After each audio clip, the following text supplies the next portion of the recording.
Well, well, we're waiting for the chair of this.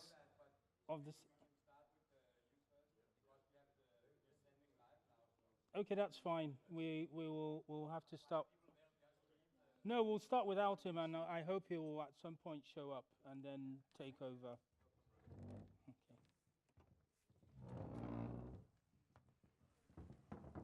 Okay. Okay. I don't have a speech for this morning. I don't have any prepared text, but I'm sure that'll be no problem for what I need to discuss. I don't know whether the title "Fighting Racism in FIFA" is really the appropriate title to have, or rather "Fighting Racism in Football," because it's not about the organization FIFA, it's about the game football. If we're just to look at things in a very recent context, as you might have heard, yesterday UEFA took a decision to sanction the Russian club CSKA Moscow by partially closing part of their ground for their next Champions League game because of what happened in their match against Manchester City when the Manchester United player Yaya Toure was racially abused by a section of the crowd within the stadium. It's unfortunate that this problem continues to persist in that part of the world, and what is even sadder is that there seems to be a perception, at least from where I'm standing or sitting in this case, that the club sides, the national associations don't appreciate the seriousness of the problem. Because if you followed what happened in the case of this match, the club, after the incident happened, said, well, that the remarks were not directed towards Yaya Toure. They claim that there was an exaggeration. An Ivorian player who was playing for CSKA Moscow was quoted as saying that there were no issues, only to find out a couple of days later that this same player went on his own website, his Facebook page, and made it clear that the comments that were attributed to him were not made by him, and he didn't know where those comments came from. So that indicates to me that the club was trying to find a way to make an excuse for what had gone on without acknowledging that there is a problem. We have Elizabeth, who's from Russia. Perhaps when we have a Q&A, or maybe when she talks, she can give me her own perspective of what's going on in Russia. But my perspective, and it's not just in Russia, I think it's also in Russia, in Italy, in many parts of Eastern Europe, there is clearly a lack of capacity within the national associations to deal with the problem. And I think that if they have a lack of capacity with which to deal with the problem, then they need to get this help from outside. Because without getting that help from outside, I do not see how they will be able to confront a problem. Because if you look at the situation in Russia, for instance, where you've had the case of people we've had a player like Roberto Carlos having bananas thrown at him. You had a player when he was leaving Lokomotiv Moscow going to England. On his last game, you have somebody coming with a big banner and with a banana being put at the stadium, put on the stadium perimeter, and this was regarded as being fine. These are things which, to me, I find really, really strange. When we look at the whole problem of racism in football, clearly what goes on in the stadium is a reflection of what goes on outside of the stadium. But it's very clear that football can only deal with the problems which are within it. How does football tackle these problems? I think the first thing is that sanctions need to be stronger. There's no question about that. I think it's come to the point where we need to have deductions of points now. These rules exist. They've never been implemented. I hope that there will be some political will on the part of national associations to implement these sanctions. I also think it is very important for the clubs to really face very stiff financial penalties that will also force them to deal with the problems. Because if you look at when these incidents happen, they come from particular parts of the grounds. The fans who engage in these kinds of activities are not hidden, they can be easily detected. I think the clubs have a duty to engage with their fan base to ensure that these problems are confronted and not to expect others to confront it on their behalf. But if they're expecting people to confront it on their behalf, then they have to be prepared for measures that they will not be particularly happy with. Also, I think it is really, really important that while sanctions are needed to deal with incidents, in the long term, what football can do, in fact, the only thing that football can do outside of implementing sanctions is to have a long-term policy of education. I think it needs to be ingrained in football players. It has to be ingrained in football officials that it is important to have respect for people. It's important to treat others the way they want to be treated. And I think it's a culture that needs to be inculcated in people in football from as early as possible so that it becomes a part and parcel of their character. Because I think when it does become a part and parcel of their character, then you're less likely to have these type of incidents. I also think it's very important that long term, if you have equality of opportunity for people across the game, and I'm not just talking on the pitch now in terms of people who run clubs, people who have decision-making powers at national football associations, and you have this type of diversity right from the grassroots level to the executive level, then it's a lot easier to have change.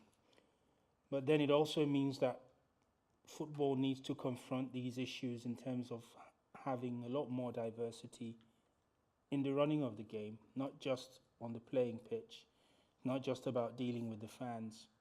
Because I think when we have these type of measures implemented in the long term, I think only then are we going to really see the kind of change that we want. I know that every time we have an incident on television, like we had with the case of Boateng, the case we've had with Yaya Toure, as soon as these happen because they're top players, they're famous players, and they're engaging in or they're playing competitions that are watched all over the world, they become issues that people talk about immediately. But it's not just about what goes on in UEFA Champions League games or what happens in league matches in the top leagues of Europe. It's also about what goes on in the lower divisions, what goes on in club sides or in even community organizations and clubs where people are having access or engaging with football for the first time. How are they treated? And that's why this policy of education, I think, is really, really important. I don't think that the issue of racism in football is one that needs to be over-debated. It doesn't need to be over-discussed. The most important thing for me is, as I said, sanctions need to be sterner. There needs to be a long-term plan of education which needs to be rolled across various constituencies in the game. And I think when this is done, we will begin to have an improvement for the long term. I've sat on the FIFA Anti-Racism and Discrimination Task Force since May. We've had 2 meetings to discuss issues. It's interesting because I'm a journalist and I regard myself as being on the outside and criticizing organizations when I feel that they're not doing things they are supposed to be doing. But at the moment, I'm now a member of the task force and I have to sit down in meetings and we have to have conversations about these issues. And it's clear that affecting change, you know, is not as easy as you want it, especially when it regards so many issues. You've got legal issues, like having to define, okay, for instance, they would say to someone when we are discussing that, because in the FIFA regulations it will say for a minor offense, this should happen. For a major offense, this should happen. And then we now have to argue, okay, what is a minor offense? What is a major offense? And then what kind of offense is so major that you can't give the offender a minor reprimand initially, that it has to be a very strong sanction right from the beginning because of the nature of the offense?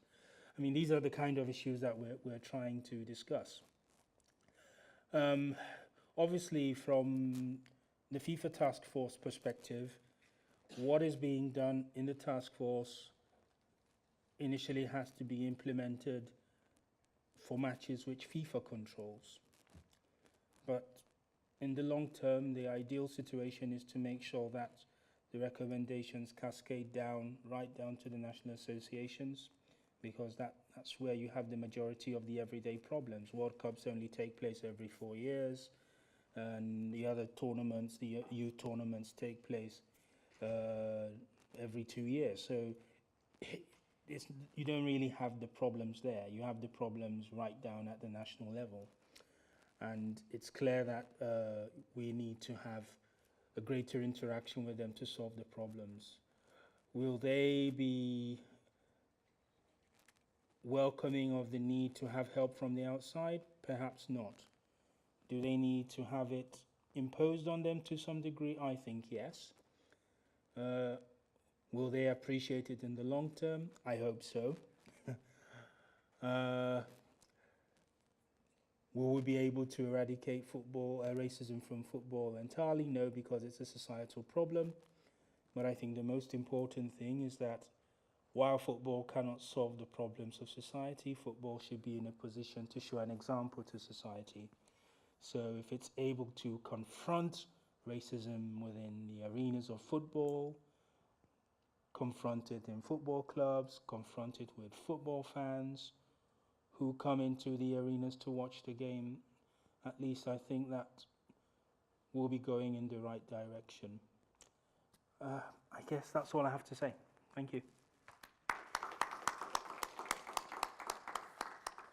Ladies and gentlemen, I'm so sorry, there was a misunderstanding with the program, and I was checking the old program, which this session was at 2:15 scheduled at that time, and because of that I was delayed.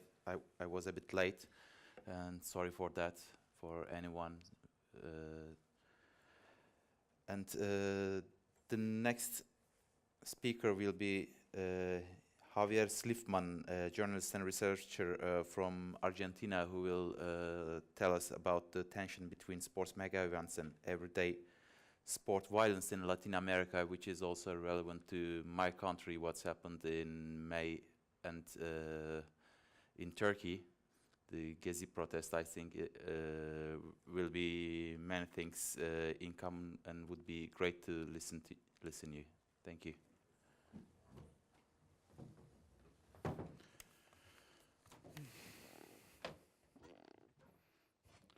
Hello. I will talk about hooligans and supporters, so you will see many pictures on the background. Yes.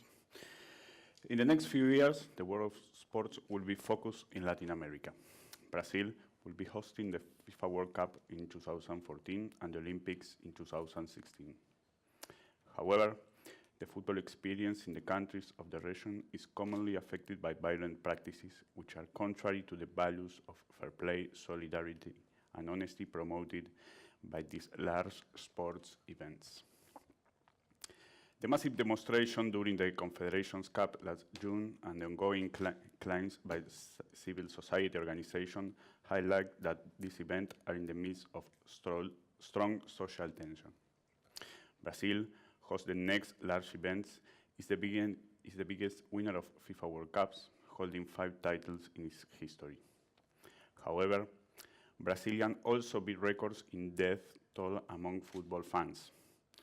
Only in 2012, 23 fans lost their lives for going to stadiums in Brazil, according to a report made by the Federal University of Rio de Janeiro.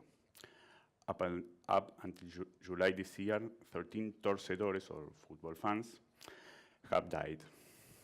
These figures place Brazil among the countries with the highest numbers of deaths per year in soccer, together with Argentina and Italy. In the last years, Brazilian football has witnessed a growth in the so-called torcidas organizadas, institutionalized fan groups that support the team. Members pay a monthly fee, trade the club's merchandising, obtain tickets for matches, and organize fundraising parties and events. But as they grew in relevance and joined new members in, the torcidas also increased their violent practices, including frequent clashes and brawls. Some of their members are bandits holding serious criminal records. The lack of control in the part of law enforcement agencies has worsened the problem, which has already claimed the life of over 150 fans to the present time. Apart from worrying local authority, FIFA itself has expressed its concern for security problems in Brazilian football. In December 2012, the final match of South American Cup between Brazil's São Paulo and Argentina's Tigre was abandoned at half-time after the Argentine players was assaulted by armed security guards in the dressing rooms. After the incident, FIFA President Joseph Blatter stated, "Such an incident should be warning for the World Cup organizers, but security is not just a matter of sport organization, but of the police as well."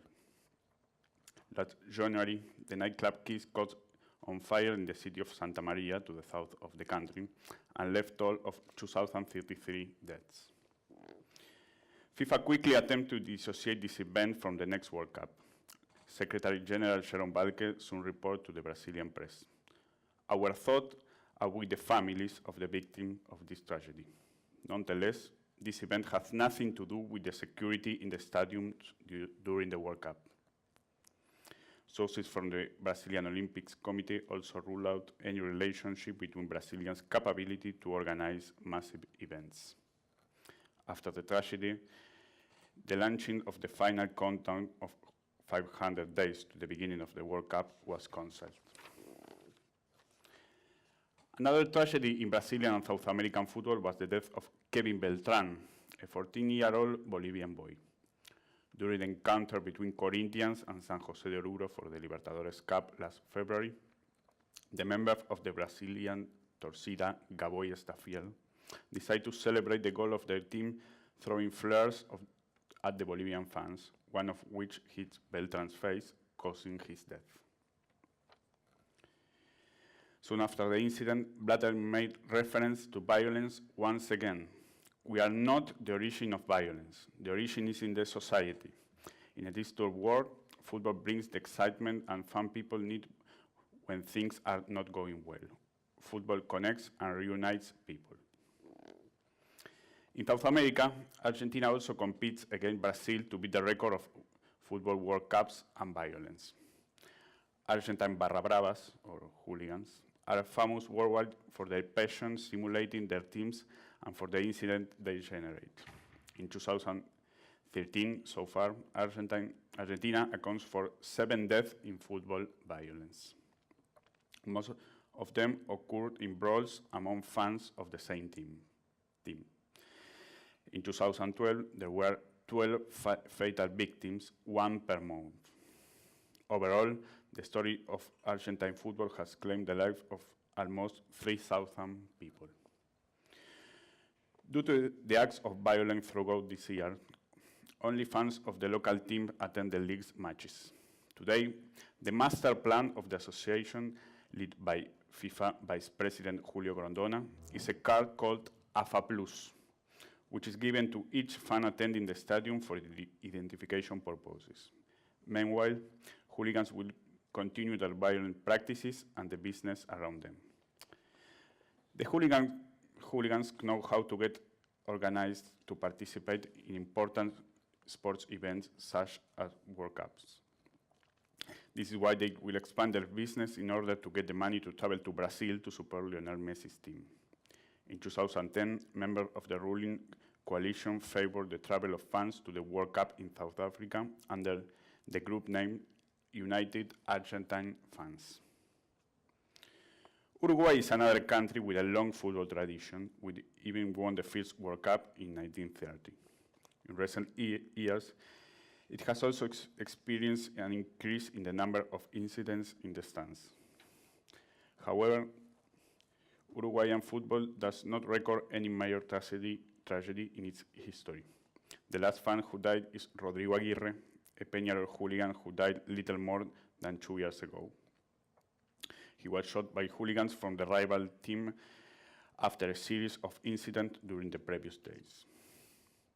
In January this year, the Homeland Ministry and the Uruguayan Association decided to suspend all football matches for 10 days as a consequence of the incident that took place during an encounter between Nacional and Peñarol, the most important teams. It was later found that Washington Vega, Peñarol's head of security, had given away 50 tickets to the leader of the hooligan for a match during the Libertadores Cup. It was also found that the Homeland Ministry had given tickets to members of Peñarol and National hooligans to attend National's team matches. In the first 6 months, in 2014, Colombia will participate in the World Cup again after 16 years. In that country, football violence is also a concern for authorities. In the first 6 months of 2013, 8 fans were killed in Colombia in football-related incidents. Last September, 3 more fans lost their lives in football-related brawls in less than a week. The issue of sport violence was addressed by the Colombian government, which sought to stop incidents by means of various laws. Despite statistics, security was enhanced inside Colombia stadiums to avoid great risk there. The men's arena do not have protection fences, something very rare in South America. However, most incidents do not take place inside stadiums, but in the surroundings or in the roads, where violence and death is common among rival supporters. Chile has improved the football performance of its national team in recent years. However, violent rates have also gone up. In March 2012, the movement Los de Abajo, the hooligans from Universidad de Chile team, protested on the street against the Safe Stadium plan fostered by the government to reduce violence in stadiums. The plan forced clubs to take a series of new checks and controls. The law was finally promoted in early 2012 after the match between Universidad de Chile and Deportes Iquique, where a series of flares and fireworks forced the suspension of the encounter. As a consequence, the Chilean Federation imposed a harsh punishment. Universidad will pay 1 match in its stadium with no audience, and no tickets will be sold in other 4 matches. That meant a hard blow for the team owners, who would see their profits affected. It was necessary to avoid new suspension and stop hooligans so that the incident would not recur. Among this cash, an opposition Congress member accused the country's sport deputy minister, Gabriel Ruiz-Tagle, of being the main financiers to hooligans. Tagle had been president of Colo-Colo and the head of the association that managed the club. Before that, the main shareholder was Sebastián Piñera, current president of Chile. Mexico is another Latin American country that has seen big transformation in football in recent years. Mexican hooligans grew strongly in the mid-90s when they got organized and changed to a more active way of supporting their teams, following the example of South America and European fans. Many chart this change on Andrés Fassi, former leader of Pachuca Club, who organized a group of youngsters to cheer his team in 1996. This new hooligan group spread across most of the Mexican clubs, replacing the old porras, groups of men, women, and children who faithfully cheered and support their teams. According to data from the Mexican Sports Commission of Congress, in the 70s and 80s, 90% of attendees to football events were families. Today, by contracts, violence is responsible for a petty 27% of family attendance. Mexican football has witnessed growing incidents among rival hooligans and even among members of the same fan clubs. But the sport history in the country still does not report any casualty due to clashes among supporters. However, one violent incident every 4 days of league games was recorded in 2012. In 2013, tournament started with a wave of incidents in the first days, including brawls among rival fans in the last 3 matches. I have a similar situation in many countries of Latin America, like Ecuador, Peru, Paraguay, but by the time I will go to the end. The above described incidents are alarming, especially in a continent expected to host the greatest football event in less than a year's time, where most of perpetrators of mentioned incidents are likely to attend while FIFA brandishes the fair play flags. The death and the wounded described here are mere numbers and fall short of summarizing the problem, which can be no means by reduced to quantities like goals scored in a football match. However, they serve as adequate indicator to account for the seriousness of this scourge. Latin America countries seem to be experiencing a repeat patterns of events in relation to violence in sports. Growing numbers of organized fans, frequent incidents, death, big news in the press, social outrage, campaigns against violence, renewed government plans for toughening punishment against perpetrators, more policemen at stadiums, and stronger control on fans. This process has taken place in almost every country mentioned here. However, it seems that these repeated measures are not enough to come up with solutions. I'm part of a group of Argentine scientists and researchers who study the scourge of football violence in Argentina. In 2012, after a series of incidents, we disclosed a document containing a number of proposals to advance in the solution to this problem. The ideas stem from the problem in Argentina, but may apply, considering nuances, to the various countries in Latin America. We believe neither violent people nor violence in football actually exists, but rather conditions that trigger violent actions in football events involving various sectors and resulting from the different causes.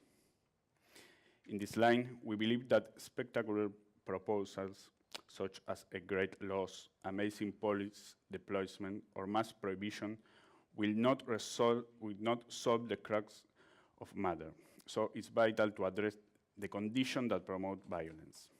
Such conditions give way to reasonable and concrete practices deemed as legitimate by many football fans. Therefore, it's essential to build ties among the various sectors and work on a long-term plan for safe sports events. Greater relevance and power should be given to the so-called regular fans who are not part of hooligan groups, so that they can regulate their practices and be part of security management in stadiums. It would be a good idea that each country could draft its own football fan bylaws, setting forth the rights and obligations of football fans, as happens in Brazil and Colombia. Many law enforcement institutions in the continent are unreliable. As a result, they should be left aside from security operations, as has already been the case in some countries, to create groups of unarmed security officers specially trained to act in football events. It would also be convenient to improve the building, hygiene and safety conditions of stadiums and apply clear and fair rules for punishment of violent acts. Thousands of football fans willing to enjoy a great sport event will gather in Brazil for the World Cup. Let us hope that the various players will work hard so that sports events and peace are no longer rivals but part of the same team. Thank you very much.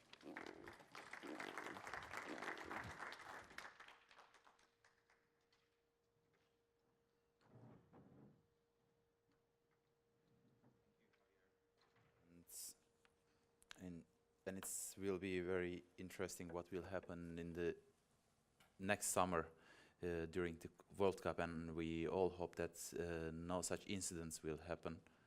But this kind of violence is like a very, very old discussion coming from maybe 30 years ago and established in the root of football culture, especially in some hooligan groups. And it has to be solved, but I'm not sure how long it will take.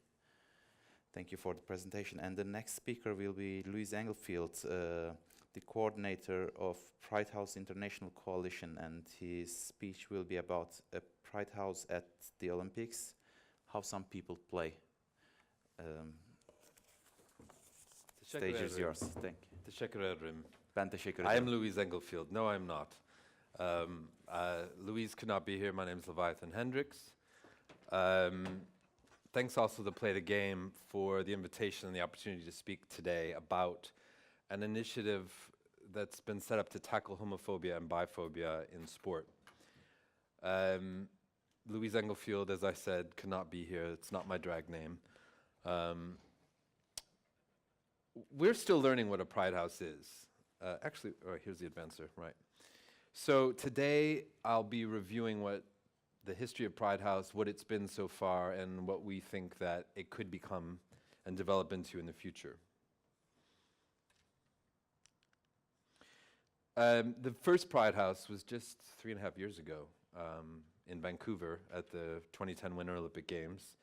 In fact, there were actually 2 Pride Houses. There was one in Vancouver, and perhaps even more actively, there was one in Whistler, which is where the ski slopes, skiing and other downhill competitions were taking place during the Olympics. It was a private initiative begun by a local LGBT tourism group, but involved a variety of community and sports groups, including Vancouver's city manager, Penny Ballum, and her partner, 1968 Olympic bronze medalist, swimmer, Marion Lay. Pride Houses have thus far been private initiatives. They don't receive any government funding. It hasn't been set up by official authorities, though it could receive official support or not. Pride House is a concept to counteract the invisibility of LGBT people in sport as athletes, as coaches, as administrators, journalists, and just fans.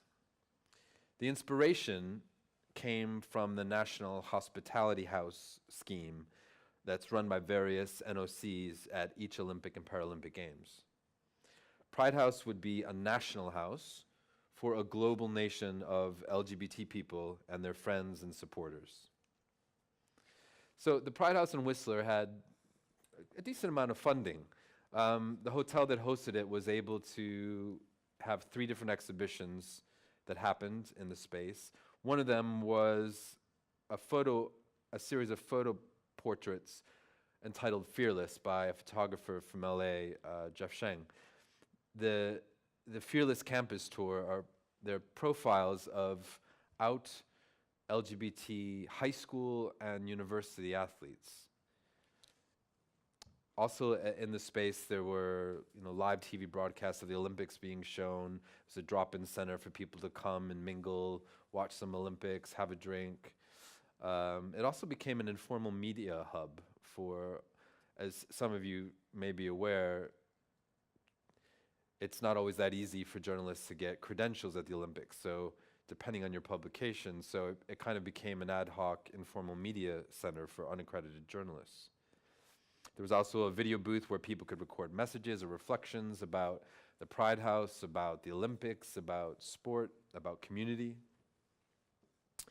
So Whistler was a success with many visitors, both LGBT and straight, local people from the area, Olympic and Paralympic spectators, journalists, even a few athletes. Among these was a young short track speed skater from New Zealand named Blake Skjellerup. And to those Scandinavian Nordic people here, my apologies for the probably poor pronunciation. Now Blake had traveled all the way from New Zealand to, a foreign country, and he'd heard about the Pride House and decided to go try and check it out. He paced back and forth, this is his story, paced back and forth in front of the hotel several times before he worked up the nerve to actually go in. And he since said in interviews that seeing the brave out athletes in that fearless photo exhibition inspired him and gave him the courage to come out of the closet right after the Olympics. At this time, just 3.5 years ago, the idea of LGBT visibility at a major mainstream sporting event like the Olympics was pretty much unheard of. The LGBT Global Sport Network offers its own major sporting events, like my own organization's Gay Games every 4 years, or the Gay and Lesbian International Sports Association has the Out Games, which also happens on different years every 4 years. There's also major single sport tournaments taking place almost every weekend of the year throughout North America and Europe and Australia. But in 2010, there was almost no dialogue between the mainstream sports organizations and those of us that work in LGBT sport. Pride House helped to change that as part of a broader LGBT sport activism by raising the visibility of queer people as stakeholders in performance sport. Around the same time, other campaigns were evolving. Projects around the world such as You Can Play, Athlete Ally, Football versus Homophobia, and Fußballfans gegen Homophobie in Germany gained widespread support. So we progressed on to the football Euros. The Pride House movement was gaining significant enthusiasm. And in 2012, the European Gay and Lesbian Sport Federation held a Euro Pride House in Warsaw, in Poland, during the UEFA Euro Championships as part of the multinational Football for Equality initiative. It was a pretty modest affair. There, was a room full of chairs with some broadcasts of matches happening. There was some discussion areas, some table football games were going on, a bar. But for the people that were there, for the local LGBT community in Warsaw, for the visitors, it was an incredible event. It was the first Pride House at a major football championship, and it happened in their country, in Poland. And those of you that remember the Euros, there was a lot of concern about racism and homophobia happening in Poland and Ukraine. So this was a pretty big deal. Now in Ukraine, the climate was a little bit different. Just not too long before this, at the Kiev Pride Parade, some LGBT human rights leaders had been beaten. So a different tactic was required, and materials were made available so that local people could organize their own unofficial underground Pride houses to share their experience as football fans. We know of at least 3 flash mob style Pride houses that took place in venues across Ukraine during the Euros. At the same time, a social media campaign called Your Euro Pride House was also developed. And this enabled people across Europe to take photos of themselves enjoying the Euros at home with friends and send messages of solidarity to LGBT football fans in Poland and Ukraine. Now, this is where my involvement came in. More visible was the Pride House plan for the London Olympic and Paralympic Games. For the first time, there was official support for a Pride House. LOCOG, the London Organizing Committee for the Olympic Games, Their director for diversity and inclusion publicly was supportive. The mayor of London's office was keen for something to happen. And the mayor chose a commercial operator who had elaborate plans for a sort of music festival style event to be held at a large outdoor park in South London. But in April, just 3 months before the opening ceremonies, the promoter announced that he felt they hadn't raised sufficient funds to hold the multi-million-pound event that he wanted to put on. So Pride Sports, which is the organization that Lou Engelfield represents, they are a sport development and quality organization in the UK, and they'd already secured some funding to host the Against the Rules exhibition seen here during the Olympics in London. The same exhibition had been shown in Whistler at the Pride House. So this funding was used as a launch pad for what would be the first Pride House at a Summer Olympic Games. The Federation of Gay Games worked closely with Pride Sports and other partners such as GLISA, the Gay and Lesbian International Sports Association, alongside UK human rights and volunteer groups, local sport clubs such as the football club that I founded, Phoenix FC, which is based in East London, to create something with almost no budget and almost no time left. So to make a long story short, we found a few £1,000. We found a venue, ironically enough, called the headquarters of the Cruising Association, which is a sailing group, which was not far from the Olympic Park. Due to booking constraints at the venue, we decided to hold a sort of mobile Pride House festival that would happen in different locations when we couldn't be in the lovely brick building you see there. So we held, one night we held a 5K run along the Thames. One evening, oh, let's go back. One evening there was a bowling social night. We had a tennis taster one day that was run by the London Tennis Association. And we worked with Sport England, England's national governing sports organization, which put on an event for LGBT club volunteers in Hyde Park. We also had a family picnic day in the park with rounders, which is kind of like casual baseball for the park, some football and some frisbee. The London Broncos, which are a mainstream rugby league team, held its first match of the season in honor of the Pride House. And in attendance was a special guest Australian Olympic medalist, Jai Wallace, who was present at Pride House as a Gay Games ambassador. And there you see my old club, Phoenix FC. We hosted our first ever football tournament. It was our 4-year anniversary.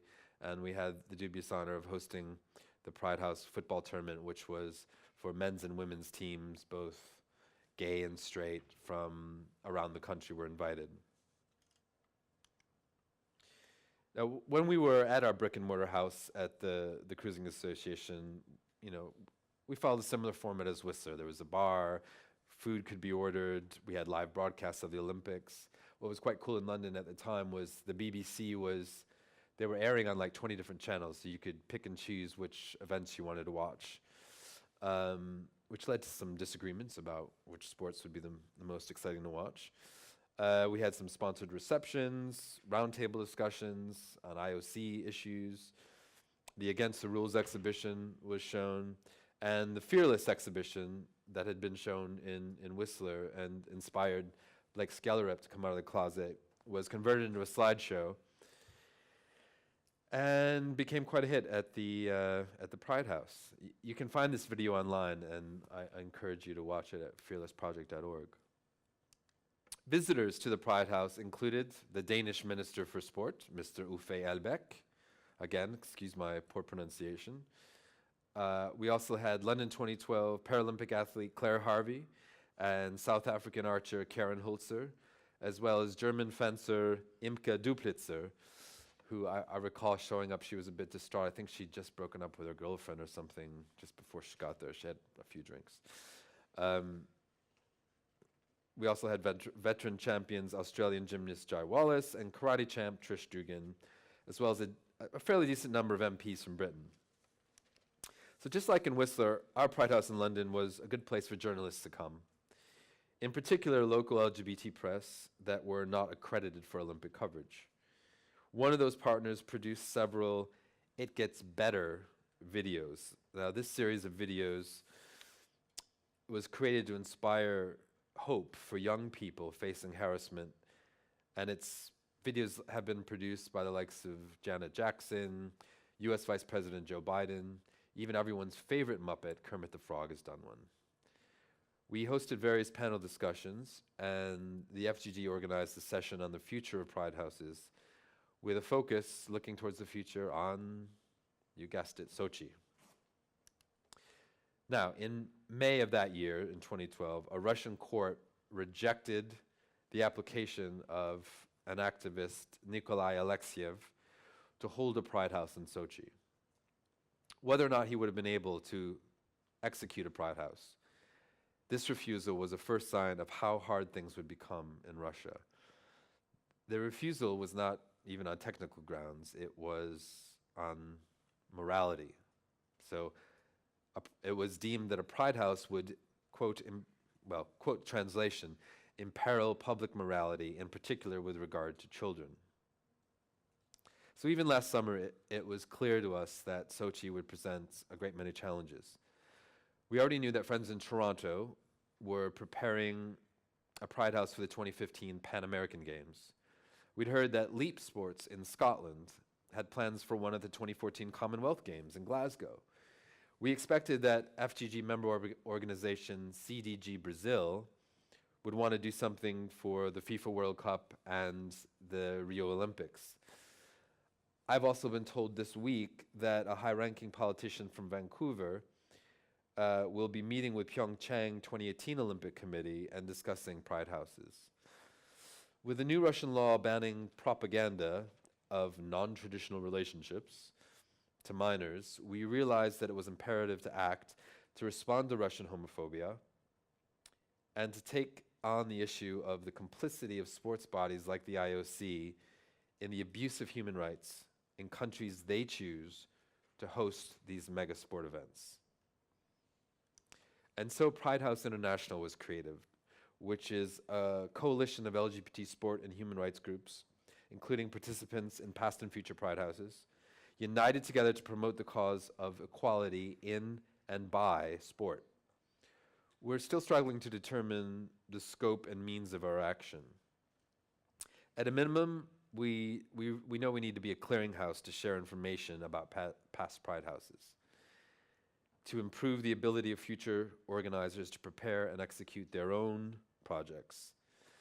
After the 3 Pride Houses of Vancouver, the 2012 Euros, and London, there is a legacy building, and some planning Pride Houses seem to give a bit too much attention to what a Pride House needs to be. For us, it's whatever organizers can and wish to do. We think it should be based in the community and should be open to all with a broad focus. It's a place for LGBT visibility and conviviality. The exact elements are still a work in progress, but we hope that each Pride House will add something new to the mix. For example, CDG, Brazil, they plan to host 4 Pride Houses at FIFA World Cup host cities in cooperation with local authorities. Now, it seems at the time that these might take the shape of tents in public squares, which is part of the local authorities' plans to provide activities for the population of their cities during the event. Toronto has put together a powerful group with good financing and strong programming, and their event at the Pan American Games in 2015 looks set to be the most polished Pride House yet. That still leaves Sochi, with 98 days left to go. So, to adapt to the political confines and the limitations that are being set by the Russian government, we've decided we're trying to adjust and adapt and work with those confines. So we've created an action for visible solidarity called, and if it has an acronym, it must be good, the Same-Sex Hand-Holding Initiative, SSHE. It'll be very difficult or near impossible to bring in physical or visible insignia or flags or whatnot to the Olympics, buttons, pins, things like this. So we're calling for all people in Sochi, athletes and others, gay and straight, to simply hold hands with someone from the same sex and take a photo of it. To raise awareness of this initiative, we've created a photo blog where anyone can post a photo of themselves holding hands. You can add yours at holdhandsinsochi.tumblr.com. We have also called on the IOC to increase its focus on the importance of human rights as part of the selection process for Olympic hosts, and also to develop mechanisms in the contract with host cities to ensure that commitments regarding human rights are respected. We hope that in the future the IOC won't be able to turn around and say, we can't do anything about it. This law was created after we'd granted hosting rights to whatever city that might be or whatever country that might be.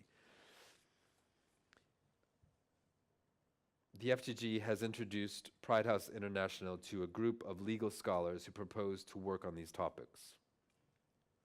We've also asked the United Nations to use the Olympic truce to call for an end to discrimination in sport, and that the UN refused to fly its flag above Olympic venues in Sochi, which is contrary to its recent custom. And of course, we're still trying to support a space for a Pride House in Sochi. We approached the IOC in the summer to request that they host a Pride House using their diplomatic immunity to create a welcoming space for LGBT people. This would not need to be funded through IOC funds, but other funding streams could support this. They turned down the idea. We're now approaching a new tack, approaching National Olympic Committees and from other countries to host Pride House events at their national hospitality houses during the Games. The USOC hosted a 100 Days Countdown event in Times Square in New York on Tuesday, and they were asked by a journalist from USA Today if they would do that. Their disappointing response was that the USOC does not host theme nights. So perhaps the Danish or Finnish or Norwegian Olympic committees could be more encouraging than the USOC.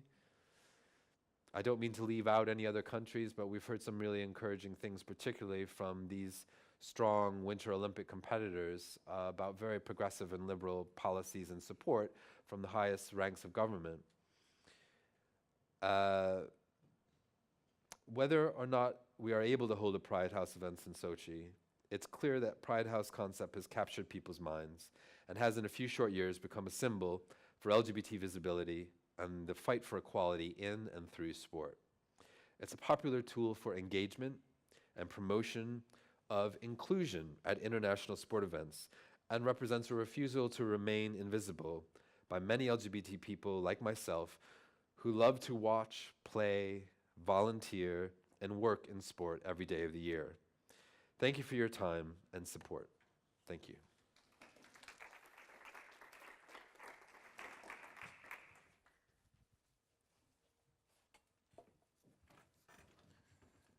Teşekkürler Leviathen, and thank you for this great presentation. And I think sport is an effective but very difficult area to promote this kind of a platform to talk about LGBT rights and fighting against homophobia, but it's very difficult in some countries, and in the following years it's the mega events are getting in these kind of countries that these rights should be addressed, and there will be more difficulties but also a lot of opportunities that will raise question in these kind of societies. Yes, I would just say that we saw earlier in the week the trend of moving away from, it was a presentation in here that the trend is moving away from a core block of countries having a monopoly over hosting these mega sport events, which is fantastic. The whole world needs to have opportunities to host this and further this, and there's often an expectation that what you might call Western values towards homophobia and biphobia should automatically be embraced in other areas of the world where the issue is not has had as much attention.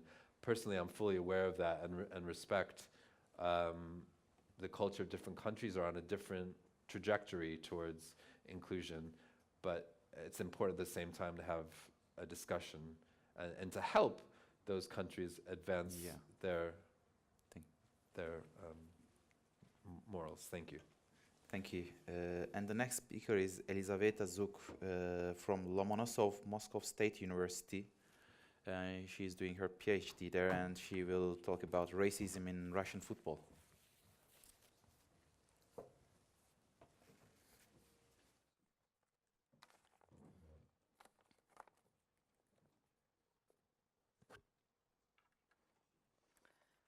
The Russian Federation has always been and is still a multinational country. In accordance with a report of the Russian government for the United Nations Committee on the Elimination of All Forms of Racial Discrimination, around 80% of people living on the territory of the country are ethnic Russians, and about 160 other different nationalities also live there. So theoretically, together with country's history and culture, this could promote and imply tolerance. But unfortunately, it's not always the case. In my opinion, racism in Russia has a few peculiarities which I would like to point out now. Well, first peculiarity, who are the usual victims of racism in Russia? First of all, those are people from Caucasus and from Central Asia, such countries as Tajikistan, Uzbekistan. It happens, first of all, due to the fact that the population in Russia is really very significant. And quite often, especially when it comes to people from Central Asia, they are known as guest workers. So they have non-privileged jobs, often work outside, and they don't have real estate protection from Russia because they quite often come to the territory of the country illegally. And of course, stereotypes and cultural differences together with different culture, with another language, religion, and sometimes with different look also plays a very important role. Second peculiarity, it's quite a common public manifestation of racism in Russia. So, for example, it's possible to quite often hear racist jokes on Russian TV in different stand-up comedies. Third peculiarity is relative impunity. That, for example, in some cases, racist incidents can be addressed and qualified as hooliganism, and punishment for hooliganism is usually less strict. And besides, as I have mentioned as a first point about victims of racism in Russia, quite many people who become victims of racial abuse in Russia are illegal immigrants. So they try to avoid any contacts with the police, so they just don't report those cases. And the fourth peculiarity is interaction of different forms of discrimination. So, for example, racism can be also combined with homophobia.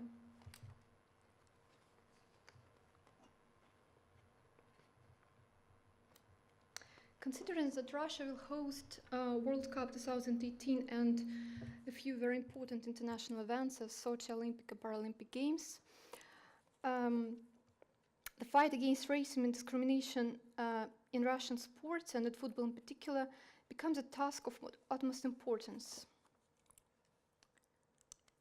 Well, I don't think that the majority of you here actually doubt that there is a problem of racism in Russian football, but just for those who probably do, I have a few cases to prove it with examples, and actually, Osasu mentioned a couple of them earlier. Well, 2007, during the first game of Well, it's in Russian football club Spartak Moscow. He got a banner. Number 11 is only for Tikhonov. Monkey, go home.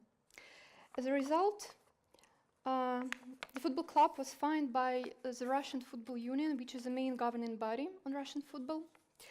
And the fine was about 13,000 euro. In 2018, during Euro Cup, in a game Zenit St. Petersburg against Olympic Marseille, football supporters of, actually, I guess 3 of them, of Zenit St. Petersburg showed up at the stadium in conic Ku Klux Klan hats.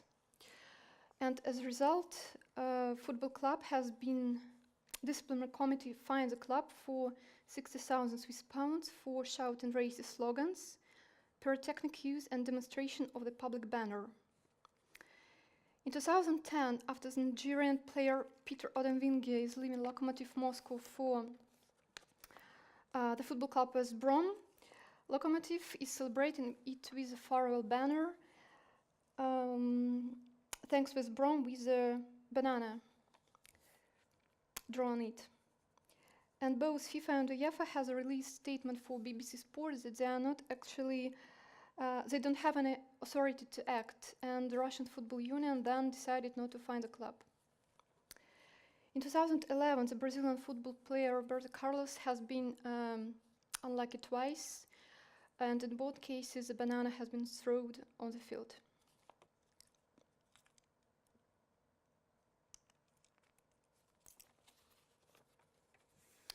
Well, paradoxically, though the problem of racism in Russian football has been quite obvious due to those examples and some other cases, it has been for quite a long time either denied as such, or the scope of the problem has been portrayed as much as significant as it was. For example, thus, it has been mentioned that during FIFA visits, the problem of racism hasn't been mentioned or discussed as such.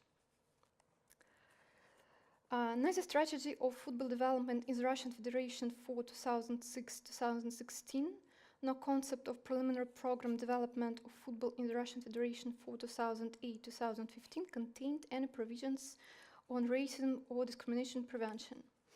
However, in October 2010, things began to change.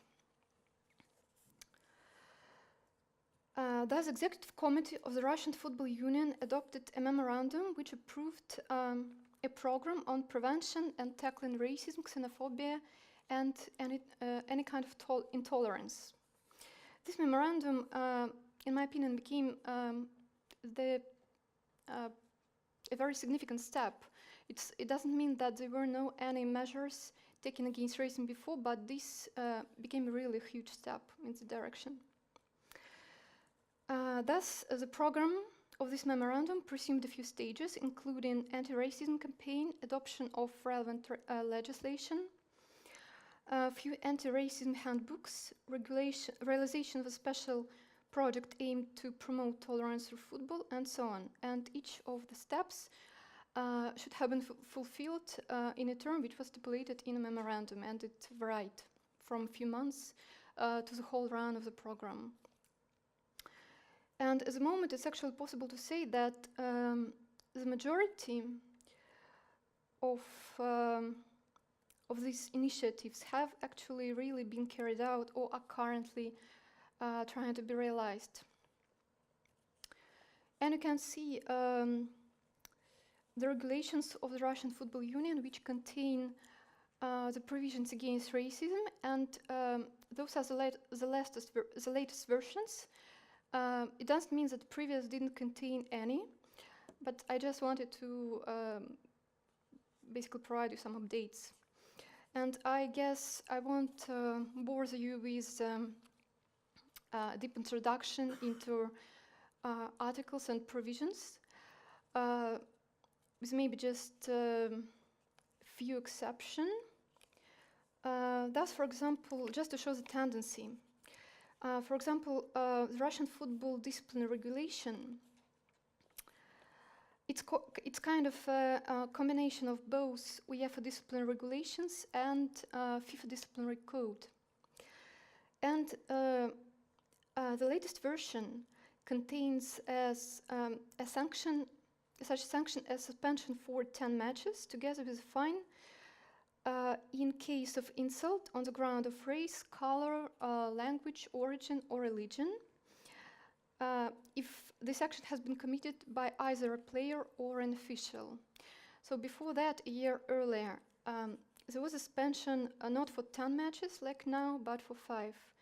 And it basically means that Russian Football Union regulations are trying to follow the regulations of UEFA, because it was also the case.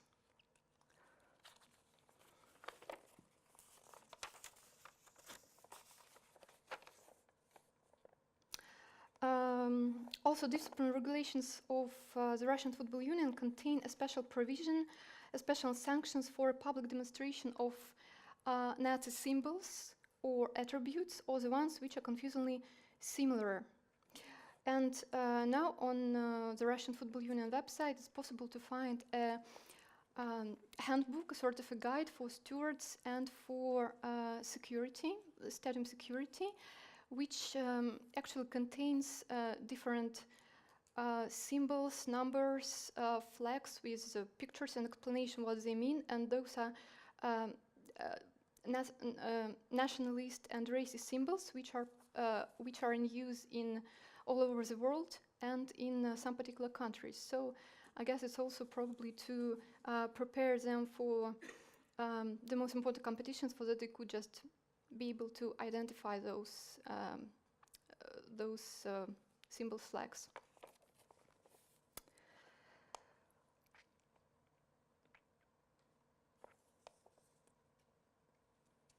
As a part of a complex program against racism and discrimination in Russian football, the Russian Football Union has launched the campaign named Footballland, the Movement for Nations Diversity Respect. Why Footballland? Because it means basically that it's a person which doesn't belong to any particular nationality, but which just loves football. And the aim of this campaign is to raise public awareness, encourage cooperation, and promote dialogue with various stakeholders.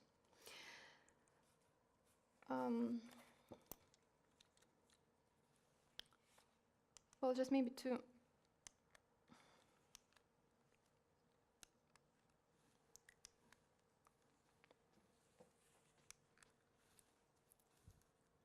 thank you. Just to show you a few examples of the NEAT anti-racism campaigns, why I have chosen NEAT Football Club? Because I think that first of all, it has quite a good program of against racism, and actually it's not just some articles they publish on their website, but those are real actions which they do. So I had a chance to communicate with people from who work for the department which works with football supporters in this football club, and they told us they really go to schools. They try to explain children why it's so important to be tolerant, and why racism is absolutely is not absolute evil, and why it's necessary to fight it. And as you can see, the few of these programs, campaigns, are actually very well known in Europe, like Fair Action Weeks and Show Racism the Red Card, and some of them are originally made in this football club. Like, for example, the slogan "Racism is a Swinishness," and yeah, the second from the end, through tolerance in sport to tolerance in the society, which is, I think, quite a good and interesting approach, because just like many of my colleagues who have spoken before, I'm pretty sure that the problem of racism is not a problem of Russian football. It's not a problem of football as such. It's much wider. It's a problem of the society. It's a disease of society. And I believe if we had already a solution, we would be able to find a medicine and fight it. But unfortunately, at the moment, it's not happening. So we can just try our best. And these campaigns through tolerance in sport to tolerance in the society is basically taking is sort of other way around thing. So they try to promote tolerance in society through sport.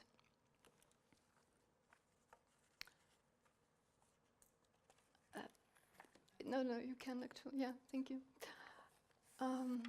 And as a conclusions, well, at the moment, I can make a few. Well, first of them, after the collapse of the USSR, the problem of racism and intolerance became quite a common phenomenon in Russia. Nowadays, it's mainly connected with the increased amount of immigrants. Russian racism has some peculiarities, and it's often combined with other forms of discrimination. And as for racism in football, it has been denied by Russian authorities for quite a long time. Sometimes it's actually still denied, but the situation definitely became better. Things would probably stay the same for long if it were not for the World Cup 2018, which became a powerful incentive, and it just became clear that it's necessary to address and fight this problem with any further delays. So the relevant campaigns against racism have been launched. The relevant regulations have been adopted. And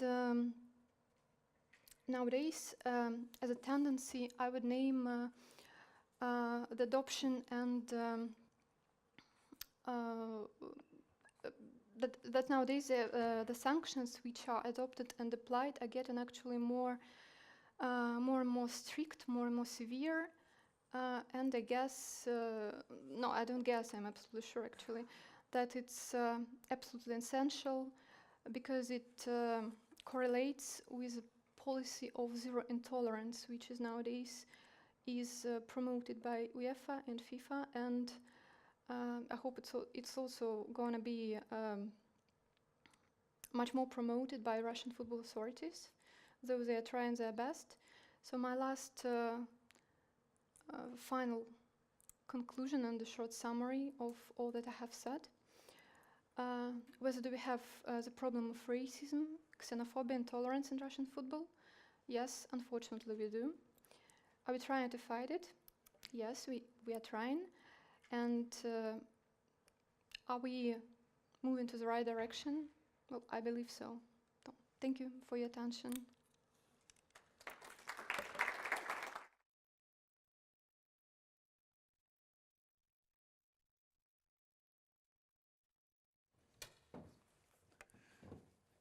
Thank you, Elizaveta, and I agree that this is not just a problem of football or sports in particular, but also rooted in the societies, but sports and especially football, with its power of publication, especially can help to reduce and maybe help to curb this problem in many societies. And we will go to question and answer session now. And when you ask your question, please introduce yourself. And if you are representing any organization. Yeah. My name is Kurt from Fair Play Vienna. I was also involved in establishing the FAIR network, which was established in Vienna 1999, and I was like following somehow the the career of the topic of racism and discrimination in football. And I'm a bit puzzled by this session. I think the name of that is probably should be rather problems in football, because we heard so many different aspects of football, and I think there could be an understanding, for instance, that racism and violence are connected, and probably they are, but from an analytical point of view, I would say they are not, and they are totally different phenomenon. And I think racism, and that's more towards Osasu, a critical remark that probably the concept you presented is very much on fan violence, that fans are the problem, you discipline them, you sanction them, and then the problem is over. I think the problem is really about structures, about institution, and it's about, I mean, big institutions like FIFA and UEFA, and we as campaigners always state that structural discrimination is a huge problem. And just, I mean, to end, I mean, this little excursion, FIFA, for instance, with this remark of the FA president of England, who says that he was abused or received anti-Semitic statements in FIFA meetings, and I don't have a reason why I shouldn't believe him that he experienced that. But like yesterday, they were just put away. No, this is not true. And I think football can never be an example for society if they don't solve their own problems, their homework. And I think there's a lot of things to be done within football about the masculine football culture, about how authority is organized in football. It's about ethnocentrism. So, and I think that should be reflected also in this session. Okay, that was more of a comment. Okay, thank you for your comments. And would any of the speakers like to comment on this thing? Or is there any other question? Yeah. Hello, my name is Christian Bartler. I'm a sports journalist from Germany for a German website NTV.de. This question goes out to Mr. Obayiuwana. I hope I'm doing it right. I think you were here also when Walter de Gregorio yesterday was speaking about racism. I was a bit puzzled about his remarks, because he was basically saying that we are hypocrites when we demand from the FIFA a really good fight against racism, because we ourselves don't do it. I was a bit, I felt that was an attack on us journalists especially. Do you think those remarks help the fight against racism in FIFA? Well, what I would just say, I mean, even though I am a member of the task force, like you, I'm still a working journalist. And the interesting part about being on the task force is that even while I'm inside it, I often feel like I'm an outsider, because I'm not a full-time football official. Clearly, I'm a working journalist like yourself. And in the deliberations of the task force, I try to make them understand that in order for there to be a resolution to this problem, there has to be a very serious engagement of football officials with fans and with the larger football community, because without doing that, there is no way to combat this problem successfully. I mean, I won't speak for Walter. Walter should speak for himself. But I think if he's saying that people are looking at football as having the capacity to solve its problems when the wider societies haven't been able to confront it, I guess that's an opinion he holds, and he has to defend that. Yeah, sure. Do you experience hypocrisy in journalism, particular in mention to racism? In what way? Hypocrisy in what way? Of journalists.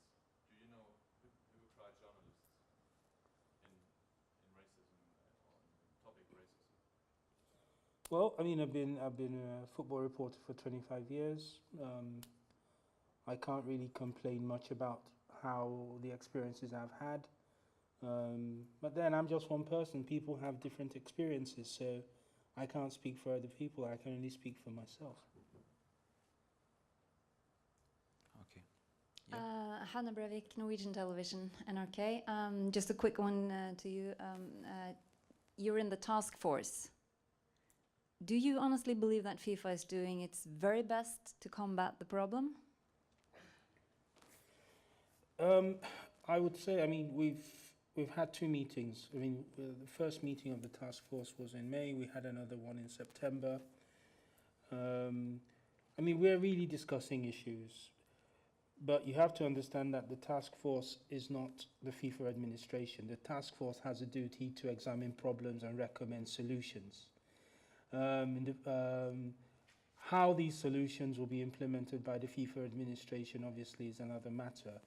I mean, I as a task force member, I mean, we are going to try and do our very best to make them push these solutions, but also appreciate that the problem is not so simple, because football has so many jurisdictions. FIFA is responsible for FIFA matches, the continental federations are responsible for the matches they organize, and the national associations are responsible for the leagues that are domiciled within their own countries. So it's quite straightforward for FIFA to implement whatever measures that we recommend for FIFA games, because they have direct control over those. But for countries where these issues are prevalent, where I do think FIFA needs to directly intervene in some way, there will have to be serious conversations between the national federations on FIFA on how to tackle this problem. And it will mean that the national federations that have been unable to tackle this problem need to acknowledge that they haven't been able to do enough and they need to do more. And where they lack the capacity to deal with these problems, they should accept help from outside.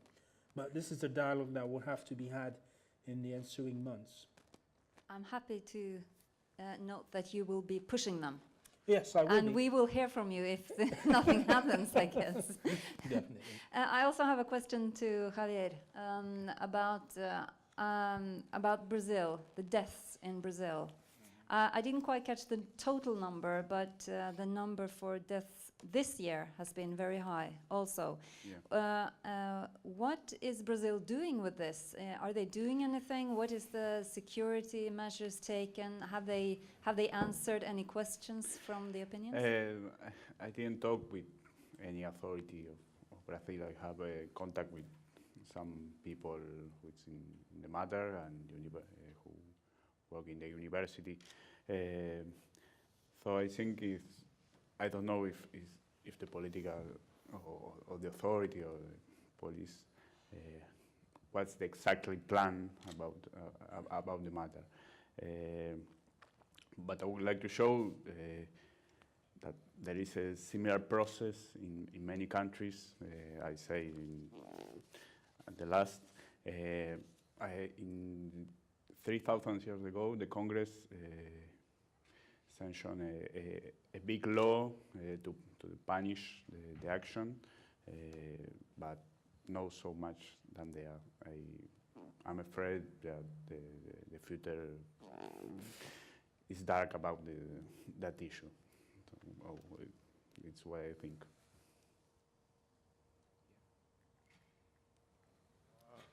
Can I ask a question on the back of that? Hi, Ivo Vasilkov, journalist, journalism student. I have 2 questions for Elizaveta.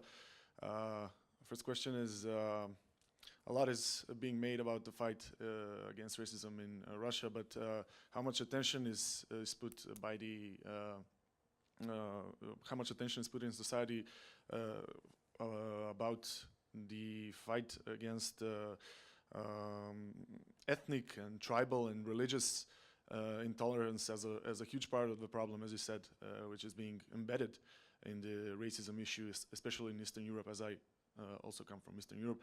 And second question would be, you ended your presentation by saying that you're moving, that Russia is moving in the right direction, and you gave examples. But what is your own opinion and attitude about these campaigns from the Russian Federation, from Zenit, as you said, and how effective do you personally think it is? About the first question, did you refer to football as such or to the society in general? Well, both, I guess. But as I said, it is part of the problem, and I assume because it's the same in my country as well, Macedonia, that a lot of the racial issues on stadiums and generally in society is connected, is associated with ethnic hate and religious and tribal divisions. So, in football as well, but in society in general.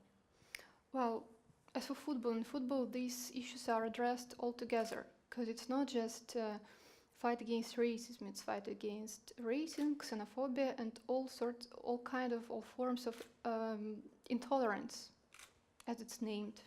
So everything basically is included. As for the society in general, apparently there are all international and national provisions, and it's a part of constitution, so the prohibition of any sort of discrimination on the ground of race, color, language, religion. And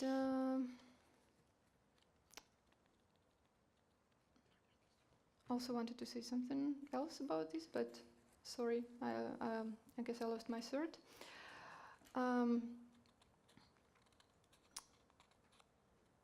And about the second question, whether these campaigns are efficient or not. Also, I didn't mention it when I was making the speech, but why I decided to take an example of Zenit. It's not only because they really try to do something, but because this football club became the one to whose football supporters actually committed a few the most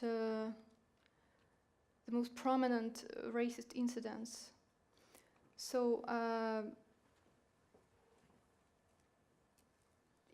guess it's always and it's not important which football club it is. It's always necessary to understand that the majority of football supporters are absolutely normal people who don't have any racist prejudice, but there is always a bunch of those who actually are able to commit some racist incidents, and apparently they're not winning any points with that to their own football club, because the sanctions because they're gonna be the sanctions, and those gonna be the football club which will suffer as a result. And for example, in the recent case of CSKA, which also has been mentioned today, football club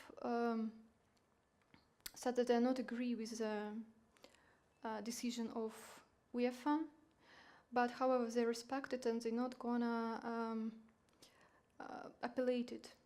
Well, I'm not sure whether they will or not, but yesterday I've read on news that they don't have this intention at the moment. And why I mention this case? They said that there were no any racist chants, and actually it's not clear whether there were any or not. Probably there were no really any racist chants. Maybe fans were just misbehaving. But the point that, considering that it's a policy of zero tolerance to racism, xenophobia, football fans must be responsible, first of all, for their own behavior, and they must keep in mind that they better don't do anything that can be interpreted in a way that it will be named racism. So they just must understand that they not going to win any points to their football club, and they must properly behave in any case, and not to explain after whether it was racism or not. Just need to avoid such situations in general, in any case. Yeah, Osasu wants to say something about this, I think. You see, the problem here is that it's the person who's at the receiving end of it that is in a position to say whether he's at whether he's been racially abused or not. It's not for the club to define what racism is. If a football player went there to play a game, surely his intention was not to go and complain to the referee and cause a ruckus. He has a Champions League game to play, wants to play the 90 minutes, and he wants to go away. So he complained because he felt this was being targeted to him. And if it's being targeted to him, then there is an issue. And then the club has to recognize that there is an issue. They're not in the position to define whether the incident took place or not. They're not the ones who are at the receiving end of this. So there needs to be a better appreciation of the problem, because if there isn't a better appreciation of the problem, then there's not going to be a solution. Because if now UEFA has imposed the penalty that there will be a partial closure of the ground, and they say, okay, UEFA has sanctioned us, we'll accept it, but deep down you don't acknowledge that there was an issue at all, that's a part of the issue that we also need to resolve in the long term. That's what I was going to say. Yeah, Leviathan. Yeah? Yes. I wonder, you mentioned a struggle and an initiative by Russian football clubs to tackle racism and xenophobia. Is there any conversation around homophobia as part of that? I'm guessing it's probably not something that's come to the forefront in conversations, but the backlash, the repercussions can be equally as devastating.